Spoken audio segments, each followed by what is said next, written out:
पाकिस्तान 'ਚ पंजाबी कॉन्फ्रेंसां दे सब तो वड्डे नैटवर्क पंजाबी नैशनलिस्ट फोरम वालों जी आयां नूं। हुण पंजाबी भी सियासी बयानियां बनाउण दा गुर सिੱਖਣ लग पए ने। पाकिस्तान दे बनन तो लैके पंजाबी सिर्फ YBG अड़त दुकानदारी नौकरी ते ठेकेदारी करन तो इलावा डंगर पालन ते संभालन तक ही महदूद रहे। सियासत दा खेल ना पंजाबी ने सीखिया ते ना खेलिया। पाकिस्तान में सियासत दा खेल हिंदुस्तानी मुहाजिर बलोच ते पठान ही खेलते रहे। इसलिए सियासी बयानियां बनाने दे माहिर भी सब तो ज्यादा हिंदुस्तानी मुहाजिर ने, उस तो बाद बलोच ने, उस तो बाद पठान ने।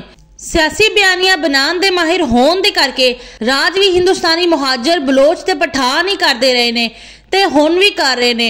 इसलिए कराची विच पंजाबी स्मार्ट ब्राहवी गुजराती राजस्थानी गिलगिती बल्तिस्तानी कोहिस्तानी चित्राली सवाती ते राज हिंदुस्तानी मुहाजिर करते रहे ने ते हुण भी कर रहे ने।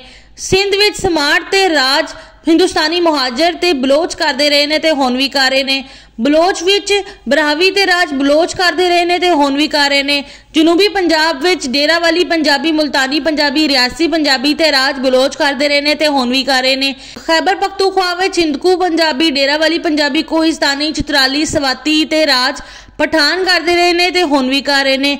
वस्ती पंजाब विच माझी ते राज हिंदुस्तानी मुहाजिर पठान ते बलोच रल मिल के कर रहे ने ते हुण भी कर रहे ने। हुण पंजाबी कौम परस्ती शुरू होने दे करके पंजाबियां ने भी सियासत दा खेल खेलना ते सीखना शुरू कर दिता है। इसलिए हुण पंजाबी भी सियासी बयानियां बनाउण दा गुर सीखण लग पए ने। सियासी बयानियां बनाउण दे करके अनाड़ी पंजाबी कौम परस्त भी सियासत दे माहिर पंजाबी कौम परस्त खिलाड़ी बन जाणगे।